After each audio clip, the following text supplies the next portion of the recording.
उन्होंने उनकी शख्सियत के मुतालिक जो लिखा उसमें उसका तर्जुमा मैं समझता हूँ कि उससे मेरी शुरुआत हो।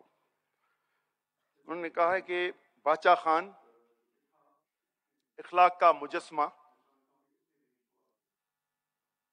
सादगी का पुतला, बड़ा बाहिम्मत और मुखलिस कौमी कारकुन है। मैं बगैर किसी मुबालगे के ये कहता हूँ कि अगर पाकिस्तान में सब सियासतदानों में उनका रिकॉर्ड और किरदार इतना तो बुलंद है और रोशन है जितना तारों में 14वीं का चांद।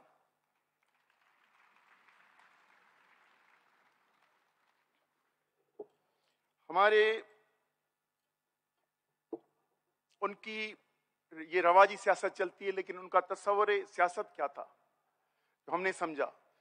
वैसे तो मुझे भी शर्फ है कि उनसे 80s में मुलाकात हुई और उनके कदम बोसी की, लेकिन आज इस दौर में उनके अगर तस्वुर सियासत को देखें तो हमने जो साईं जीएम साहब से सीखा, उन्होंने कहा कि सियासत इबादत है जो खिदमत के जरिए होनी है।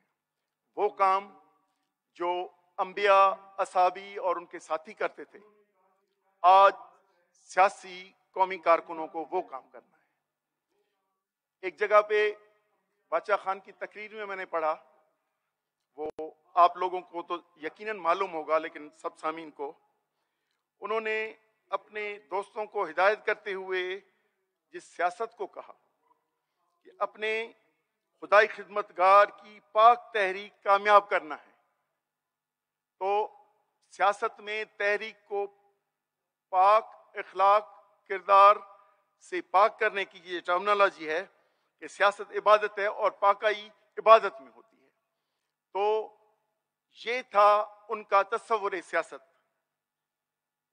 एक जगह यानी साईं जीएम साहब कहते थे कि दुनिया में फलसफे हैं कि मोहब्बत और जंग में हर चीज जायज होती है, लेकिन हम इस चीज की नफी करते हैं, हम इस चीज को नहीं मानते। हम कहते हैं कि जहां मोहब्बत हो तो मोहब्बत में हर शय जायज होनी चाहिए। तो तहरीकों में अपने अजीम मकासद हासिल करने के लिए तरीके भी जायज होने चाहिए। इसका अक्स जो उन्होंने कॉन्सेप्ट बनाया और इनका जो हमने देखा है इनकी तहरीकें, और उसमें साईं जीएम साहब ने जो मकासद बताए कि मजमूई तौर पे जो भी हमारा काम है वो इत्तेहाद इंसानी, अमन आलम और तरक्की ये बनी आदम के लिए ये समाजी या सियासी तहरीकें हैं। हमारी जो चीज इत्तेहाद इंसानी, अमन आलम और तरक्की ये बनी आदम के मनफी जाती है या उसके खिलाफ जाती है तो वो जायज नहीं है।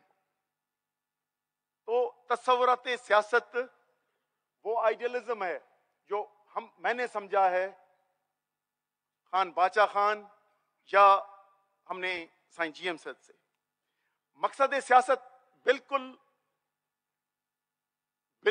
क्लियर और रोशन सूरज की तरह है उनका रहा। अवाम की महकूमी को खत्म करना, समाजी बेहतरी और तरक्की और कौमी तशख्खुस की बहाली, इसके गिर्द उनकी सियासत रही। उसूल आजकल पॉलिटिक्स में नजरियात, उसूल और किरदार को पीछे छोड़ा गया है, लेकिन उनकी आदर्शी सियासत जाती हासिलात की नफी और बेलौस कुर्बानी के जरिए ये उनके उसूल हमें सियासत में नजर आते हैं बादशाह खान के। और उसके लिए रोल मॉडल सोसाइटी में एक कौमी कारकुन को, फर्द को और जमायत को होके आगे बढ़ना है।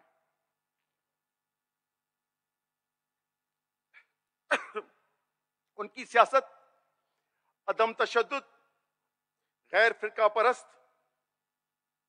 और ये कॉन्सेप्ट था कि खुदा की खिदमत आदमी सीधा नहीं कर सकता,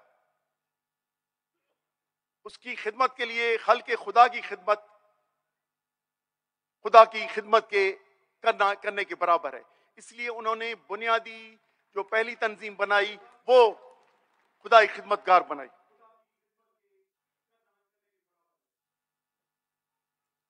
इधर सियासत में जंग जदल और जिस माशरे में वो रहते थे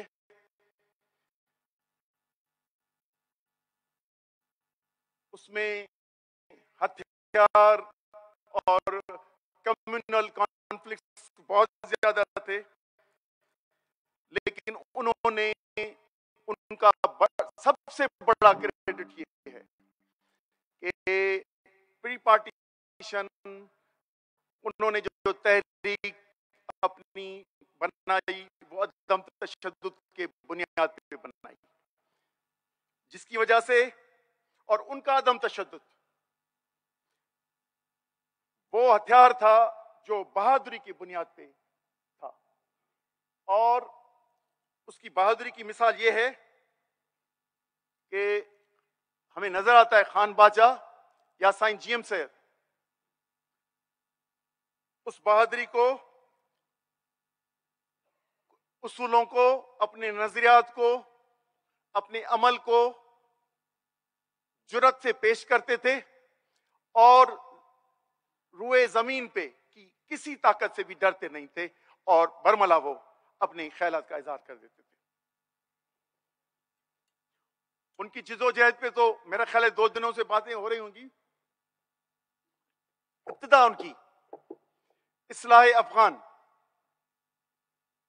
के लिए अंजुमन बनाना, मदरसा बनाना के जो बुराइयां हैं मुआशरे में या उनकी सोच में या कबायलियत है उनको यकजा करके कौमी शनाख्त में डालना।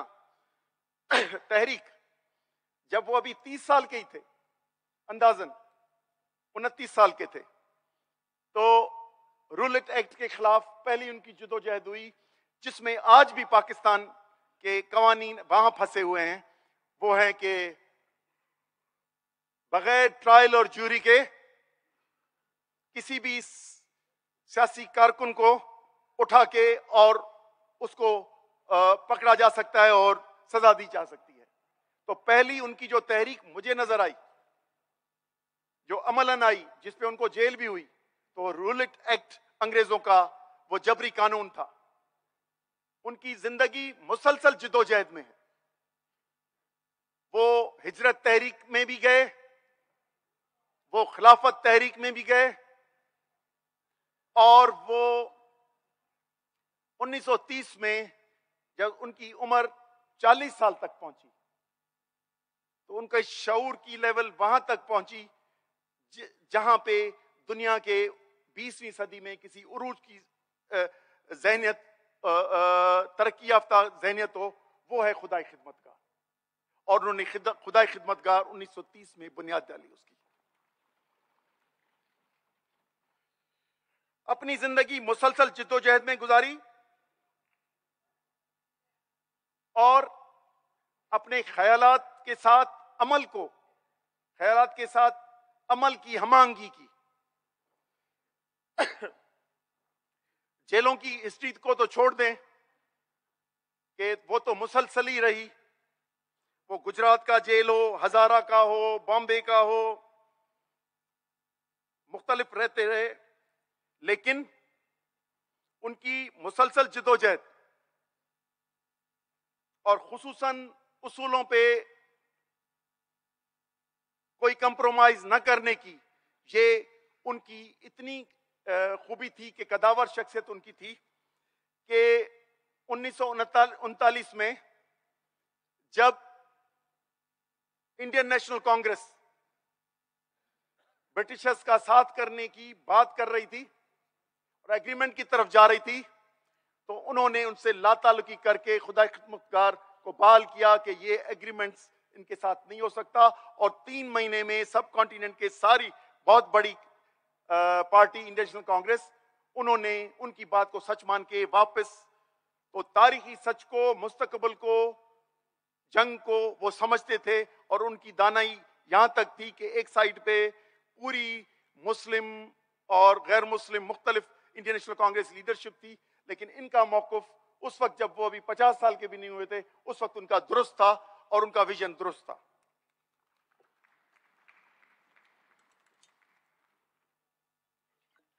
वो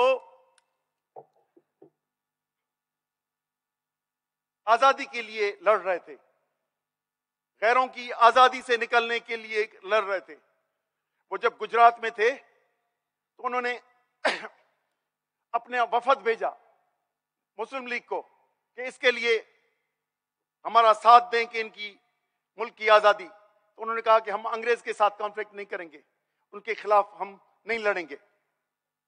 फिर उन्होंने कांग्रेस की तरफ भेजा, उन्होंने मुस्बत जवाब दिया, तो उन्होंने बगैर किसी अना के उनके साथ एग्रीमेंट करके और उनके साथ चले। उनकी पर्सनल जो कुर्बत थी इसी सिलसिले में हुई। 1931 में जब वो कराची में कमेटी में मीटिंग के लिए आए तो साईं जीएम सद ने लिखा है कि मैं उनके प्रोग्राम में गया, उनको दावत दी और चाय पे बुलाया और वहां से मेरी उनसे पहली शनाख्त हुई, वो भी इसी सोच में। और वो जो साथ था 31 से लेकर आखिरी दम तक, वो उसी न सिर्फ शख्सी तौर पे लेकिन नजरियाती सोच पे और उसूलों पे एक ही रहा और आखिरी दम तक दोनों साथ रहे।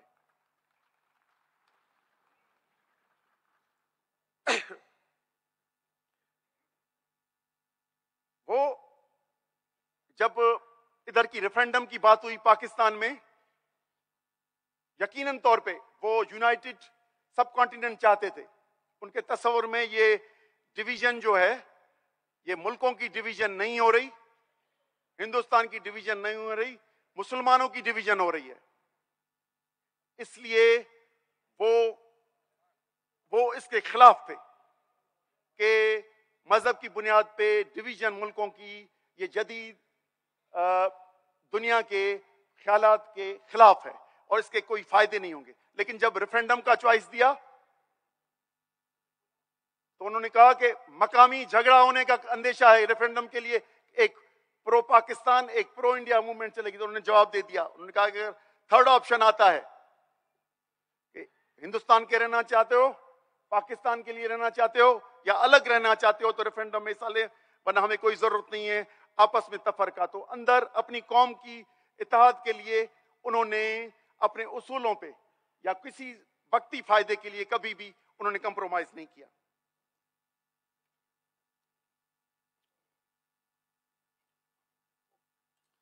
बाकी डर और खौफ, वो तो मैंने जो भी उनकी जिद्दोजहद पढ़ी है कहीं नजर ही नहीं आया। एक मर्तबा सवात के थे अब्दुल वदूद खान उधर हुक्मरान, वो कहते हैं कि मैं उनके पास गया मर्दान के जलसे के पे जाते हुए कि भाई आप भी हमारे अंग्रेजों के आजादी के साथ दें। तो उनके तासुर था कि मुझे लगा कि वो खुदा से कम और अंग्रेजों से ज्यादा डरता था। आज पिछले हफ्ते बलूचिस्तान में कॉन्फ्रेंस हुई ना, तो असलम रईसानी ने तकरीर की।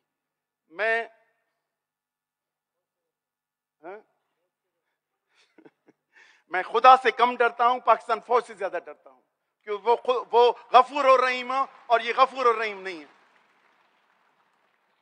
तो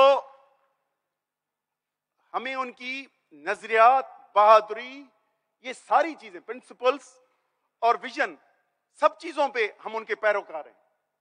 तो ये हमारा उनसे कोई यकीनी तौर पे हमारा रूहानी और जज्बाती ताल्लुक की हद तक है, लेकिन उनके तस्वुरात जो थे उनको रियासत ने नहीं माना, या हमारा जो मुल्क है इसकी जो पायनियर या जमात थी वो इस कॉन्सेप्ट को समझ नहीं सकी, या जो नजर आता है अमलन वो ये नजर आता है कि मैं अभी कंपेयर कर रहा हूं Muslim League pre partition, movement for independence ये कहते हैं, लेकिन मुझे पता नहीं कि आज बलोच तहरीक की, सिंध की तहरीक की, या सरहद उस वक्त या मौजूदा खैबर पख्तूनख्वा की तहरीक में उस वक्त या आज जितने मिसिंग पर्सन्स होंगे, जितने कैद होंगे, जितने कोड़े होंगे, जितनी शहादतें होंगी, लेकिन आजादी की तहरीकें ये चलती हैं। लेकिन हमें उनके अफकार से जो समझ में आई कि वो तहरीक एंटी गैर मुस्लिम थी, अंग्रेजों से प्रो थी, और वो तहरीक लाना चाहती थी जो इंपीरियलिस्ट का जो प्लान था, इंपीरियलिस्ट का प्लान था कि इस एरिया में बफर स्टेट बने या क्रिसेंट स्टेट्स जो टर्की, ईरान और पाकिस्तान जो नया मुल्क बने, या अफगानिस्तान, ये रशियन को हॉट वाटर्स तक न लाएं। तो ये एक इंटरनेशनल गेम, और उसके लिए ये एथनिक डिवीजन या मुस्लिम लीग को स्पॉन्सर करके किसी तकलीफ के बगैर और ये तहरीक उनको स्पॉन्सर किया, और वो इनके दौर को एक्सटेंड कर रही थी जो ब्रिटिशर्स का था कि हम शायद 1977 तक ले जाएंगे। लेकिन जो मामला आए, क्योंकि जो 40 में आए, 40 में जब 23 मार्च 1940 करारदाद की बात की जाती है, उससे एक दिन पहले पार्टी के कन्वेंशन में मोहम्मद अली जिन्ना ने कहा है कि पहले हमें लिफ्ट नहीं कराते थे, क्योंकि 1939 में इंडियन नेशनल कांग्रेस ने रिफ्यूज कर दिया कि हम दूसरी जंग आजादी में आपका हिस्सा नहीं देंगे, साथ नहीं चलेंगे। तो उन्होंने इसको स्पॉन्सर किया कि हमें अब डोमिनियन स्टेट बन रही है जिसकी मिलिट्री एक होगी, उसके जोन्स होंगे, एक मुस्लिम ब्लॉक, एक गैर मुस्लिम ब्लॉक, तीसरा प्रिंसली स्टेट्स मिला के, और इनको कॉमनवेल्थ, और इसको स्पॉन्सर किया जाएगा। लेकिन वर्ल्ड वॉर 2 के जाने के बाद सूरत हाल तब्दील हो गई। वर्ल्ड वॉर 2 में इंग्लैंड की तबाही हुई, चर्चिल हार गया यानी इलेक्शंस, लेकिन जब वो हुई तो उनका प्लान अलग बना, और उस वक्त की साम्राज्य की अलाइनमेंट थी कि ये बफर स्टेट बने, और उस बुनियाद पे ये लाया गया। लेकिन विजन इतना कम था कि वो समझ रहे थे कि जिस तरह अलहदगी की तहरीक चल रही है कि हम चल रहे हैं मुस्लिम लीग के पाकिस्तान के हुसूल के लिए कर रहे हैं, तो ये प्लेट में मिलेगी। लेकिन विजन इतना कम था कि जिदोजहद में एक दिन भी कैद नहीं काटा। लेकिन उनकी पराये प्लान को ओन करने के और उसको डिफेंड करने की वजह से नुकसान ये हुआ कि करोड़ लोग दरबदर हुए, लाखों शहीद हुए, और अब कई लोग जो है अपने देश से, वतन से माइग्रेशन हुई। वो इंडिया से भी हुई, पंजाब की डिवीजन हुई, और सिंध से एक बहुत बड़ी आबादी मुंतकिल हो गई। ये सब पाकिस्तान बनने से कुछ दिन पहले और कुछ दिन बाद की स्टोरी है। लेकिन ये जिदोजहद, जब ये कहते हैं इसमें हमारा खून पसीना शामिल है, तो जिदोजहद में खून पसीना नहीं है। वो अमल जो वक्त के साम्राज्य ने पेश किया, उनको उन्होंने ऑन किया कि हमें इक़्तिदार के लिए, तो ये थी हमारे उस वक्त की क़यादत की विजन, और इसकी नफी खान गफ्फार खान करते थे। हम इनकी इसीलिए कदर करते हैं कि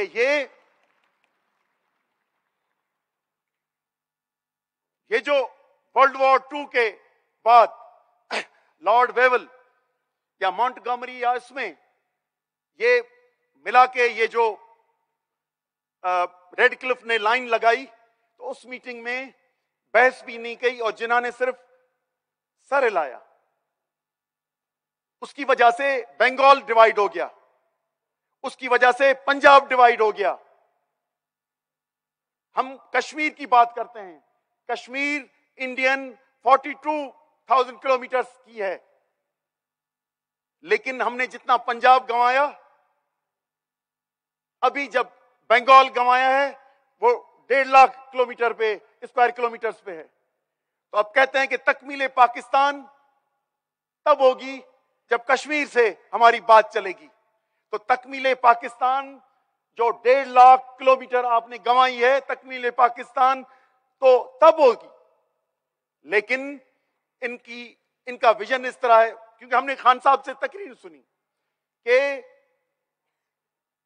जिन्ना का पाकिस्तान जो नजरियात के बुनियाद पे था वो 1971 में खत्म हो गया। अब नया पाकिस्तान है, जो बचा हुआ है उसको चलाना है। हमने तो ये समझा उनका कि उनकी तहरीक वो इस तरह कहते थे, लेकिन वो इन हालात में भी लोगों की बेहतरी के लिए अपने विजन से काम कर रहे थे। तो हम ये कहते हैं कि बैनुल-अक़वामी साजिशों के वजह से जो मुल्क में तब्दीलियां आई,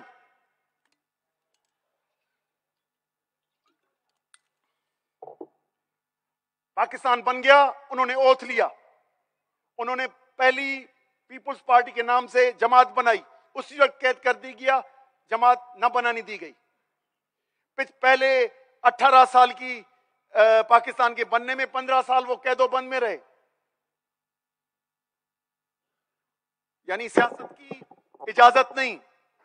उन्होंने उस वक्त भी हालात के बुनियाद पे एक जनरल अयूब से फातिमा जिन्ना की मदद की इस हालात में भी, लेकिन उनको कहा गया कि ये गद्दारों की मदद से चुनती जा रही है। तो इन मौसने ने वतन को जब गद्दारी के खाते में डाल दिया, तो आज ये हम इन हालात का फेस कर रहे हैं कि आज यानी तबाही के किनारे पे है। एक वाकया मैं पेश करता हूं, जब वो, मैं सिर्फ उसकी अंदाजा करता हूं,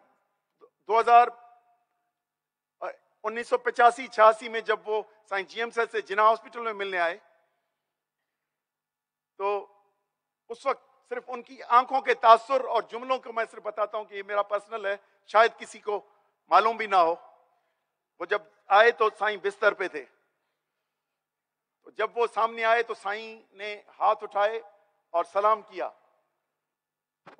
खान साहब व्हील चेयर पे थे और उनके सामने आए, और वो जो हमें कभी कभी शहरों की समझ में आती है, जिनके आ जाने से आ जाती है रौनक मुंह पे, तो वो हमने देखा कि दोनों के चेहरों पे जो तासुर थे, मैं आज जिंदगी तक नहीं भूल सका। साईं ने कहा उनको कि सब चीजों पे कब्जा कर लिया है हमारे वतनों पे, अब इनसे कैसे जान छुड़ाएं। तो खान साहब ने क्या कहा? बादशाह खान ने कहा, नहीं, वो तो छुड़ाना है, लेकिन जो खाया है वो वापस करना है।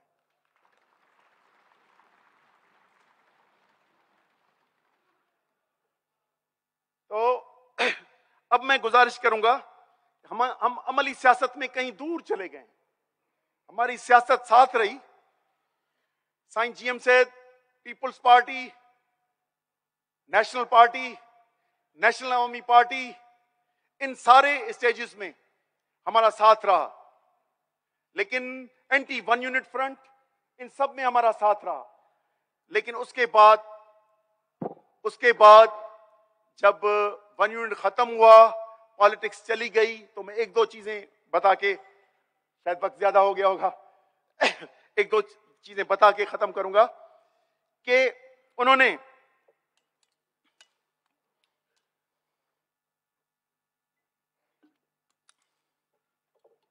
असफंदियार वली का, मैंने एक मर्तबा भाई का इंटरव्यू सुना, उन्होंने कहा कि मसलियत और बेगैरती में बहुत हल्की लाइन होती है, जो बहुत कम नजर आती है। हमें पता नहीं चलता कि कब मसलियत से लेकर हम बेगैरती की तरफ चले गए। तो हम जब अपने नजरियात, उसूलों और इखलाकियात की पॉलिटिक्स से अमली सियासत में कभी कभार मुझे लगता है कि हम क्रॉस कर जाते हैं। इसलिए ये जो बड़ी तहरीक जो पाकिस्तान बनने के बाद भी एक नेशनलिस्ट की ताकतवर तहरीक बन के आई, जिसमें अवामी लीग जीती और 2 प्रोविंसेस में भी इधर जीत के आए, लेकिन उसके बाद कभी कभार हमारी सियासत की मसलियतों में शायद हम दूर चले जाते हैं, जिसकी वजह से मैं आपको एक मिसाल बताता हूं। 2004 में हम अकोड़ा खटक गए अजमल खान के पास, उनसे मुलाकात हुई, हमने उनसे गुजारिश की, उन्होंने हमें 2 बातें बताई। उन्होंने कहा कि साईं जीएम सैयद ने, जिसका हवाला मैं एक और भी हवाला देता हूं, साईं जीएम सैयद का खत, गफ्फार खान का खत है, खान साहब का, जो उन्होंने जलालाबाद से 24/5/1971 में लिखा है कि आप मुझसे मिलना चाहते हैं जलालाबाद में, आपका अगर टाइम हो तो मैं, पक्का प्रोग्राम हो तो मैं आ जाऊं उस शहर में, कंधार में या कहीं। तो उन्होंने उसको कहा, खैर वो दोनों मुमालिक में मैनेज ना हो सका, तो अजमल खटक ने यह कहा कि हमें साईं का मैसेज आया कि आप अवामी लीग की मदद करें, उसका साथ दें तो मुल्क बच जाएगा। हमारी पार्टी ने फैसला किया कि नहीं, हम इस ईस्टर्न पाकिस्तान का जो चल रही है, जो इत्तेहाद बन रहा है, उसमें मौजूदा जो इधर पीपल पार्टी और दूसरों का जो कोalition बना या उनका साथ देंगे। तो मुझे बताया गया कि आप जाके कराची में साईं को बता के आए कि हम ये नहीं कर सकते। ये अजमल खट्टक की, उन्होंने कहा कि मैं डाइंग, उस 2004 में उन्होंने कहा मेरे पता नहीं कितने दिन जिंदगी है, लेकिन मैं आपको एक बात बताता हूं, मैं भी था, सैयद जलाल महमूद शाह भी थे, कि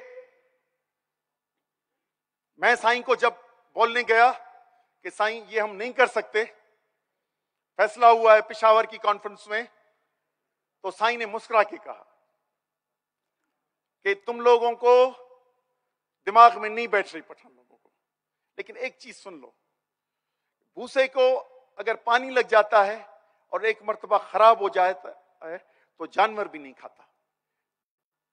ये उन्होंने कहा कि अगर हम उस वक्त ये अमल करते और अवामी लीग की चीज को मान लेते, 2 सूबे ईस्टर्न के और वेस्ट पाकिस्तान के, तो शायद मुल्क बच जाता, या हमारी आगे ये जो नेशनल मूवमेंट थी और पावरफुल हो जाती, फेडरल और प्रोविंशियल गवर्नमेंट्स फिर 3 बन जाती। एक दूसरा, हम भाई बैठे हुए हैं, बीएनपी के बैठे हुए हैं सब, पूनम जब बना तो एक उम्मीद बनी कि शायद ये रिवाइवल नैब का है, शायद ये नेशनलिस्ट का ये है, ये आगे जाके इलेक्शन ही महाज बनेगा, और पूरे मुल्क में ये दौरे हो रहे थे।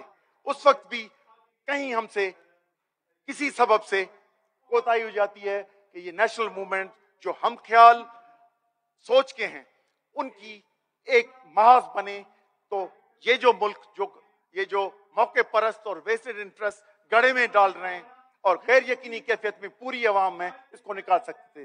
ये 2 इवेंट थे जिनकी वजह से नेशनल मूवमेंट में काफी नुकसान हुआ। तो हमारी गुजारिश ये है,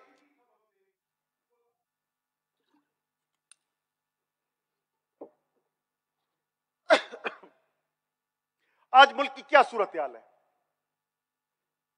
हमारे कई इदारे, इंस्टीट्यूशंस हैं जिनके हेड्स की इंटरनेशनल एस्टेब्लिशमेंट तय करती है। यहां तक हुआ है कि जुल्फकार अली भुट्टो, मोहम्मद खान जूनेजो, उस पर अगर कभी बहस हुई तो मैं बताऊंगा, Mohammad Khan Junejo, special envoy for Afghanistan Henry Kissinger ने जिया को, ठीक है सर, जिया को कहा कि इसको करें, ये भी उनके था, इधर नजर आ रहा था कि शरीफ बंदा ये, लेकिन उन्होंने अपना बंदा रखा। बेनजीर 88 में आई तो ये प्लान्स भी यूएस के थे कि इनको आना है, इनको इख्तियार देना है। 2008-7 में जो इत्तेहाद हुआ इनका, वो भी यही बना के परवेज मुशर्रफ को सदर बनना है, इसको वजीर आजम बनना है।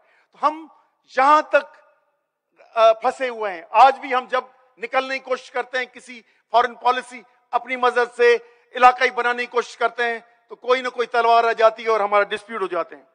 तो हमें इस सूरत हाल से मेरा ख्याल है कि निकलने की जरूरत है। हमें आज इन चीजों से जान छुड़ाने के लिए हमें, क्योंकि पहले 24 साल जिना का पाकिस्तान था, अब जो 52 साल हुए हैं ये अब बचा खुचा पाकिस्तान है। इसमें जो इंटरनेशनल एजेंडा जिसकी वजह से ये स्टेट बना 1979 में और 21वीं सदी के शुरू में भी हमने पराई जंगें लड़ी और हमारे इलाकों के लोग शहीद हुए। तो हमें रिव्यू करना पड़ेगा हमारे इन रहनुमाओं के अफकार से, और वो शक्ल ये है कि हमें अपनी फॉरेन पॉलिसी को चेंज करके रीजनल पॉलिसी को तरजीह देनी पड़ेगी।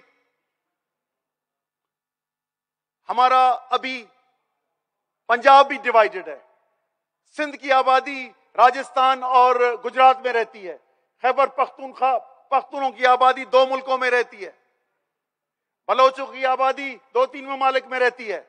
हमें सॉफ्ट बॉर्डर करने चाहिए, सिर्फ ये बॉर्डर नहीं लेकिन ईस्टर्न बॉर्डर भी सॉफ्ट बॉर्डर करना चाहिए। वो किस तरह होगा?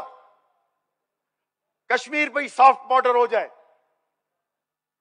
भले अक़वाम मुत्तहिदा में फंसे हुए हैं लेकिन वहां से इशू नहीं रिजॉल्व हो रहा, तो हमें अपनी फॉरेन पॉलिसी चेंज करके सॉफ्ट बॉर्डर, हमारे यहां पे कश्मीर, उनका soft border, Punjab soft border, Sindh से सॉफ्ट बॉर्डर, ये जब फॉरेन पॉलिसी चेंज करेंगे तो हमें इतनी ना फौज की जरूरत पड़ेगी ना इतनी हथियारों की जरूरत पड़ेगी, और फिर हम अपने लोगों की फलाह बहबूद के लिए काम कर सकेंगे। हमें जरूरत नहीं है फ्रंट लाइन स्टेट की, हमें जरूरत नहीं है कि हम मुख्तलिफ मुल्कों की जंगों में अपनी फौज को दिफा के लिए इस्तेमाल करें। हम अपने वतन में रहते हुए अपने लोगों की तरक्की के लिए अपने हुदूद में अपनी पॉलिटिक्स करें। रीजनल डिस्प्यूट्स को खत्म करने के लिए हमें ये सार्क नहीं, इलाके में अगर हम United states of south Asia का कॉन्सेप्ट को लें तो ये अफगानिस्तान, पाकिस्तान, इंडिया, बांग्लादेश, बर्मा, नेपाल, ये सारे सॉफ्ट बॉर्डर्स जो कल्चरली भी करीब हैं, और हमें अपनी पूरी वॉर पॉलिसी को रिव्यू करना पड़ेगा। वो नजरियात जिन्होंने मुसलमानों को बांटा, इनको रिव्यू करना पड़ेगा, और पाकिस्तान जो कसीरुल कौमी मुल्क है उनके तशख्खुस को मानना पड़ेगा। पाकिस्तान नजरिया जरूर है लेकिन जमीन नहीं है, जमीन हमारे तारीखी वतनों की है और उनकी मालकी हमें चाहिए। इसलिए 21वीं सदी में आपने 75 साल पाकिस्तान चलाया, 24 साल पहला और 52 साल दूसरा, लेकिन नहीं चल रहा। आपकी फॉरेन पॉलिसी और इकोनॉमिक पॉलिसी और इंटरनल पॉलिसी दुरुस्त नहीं है, इसलिए रिव्यू कर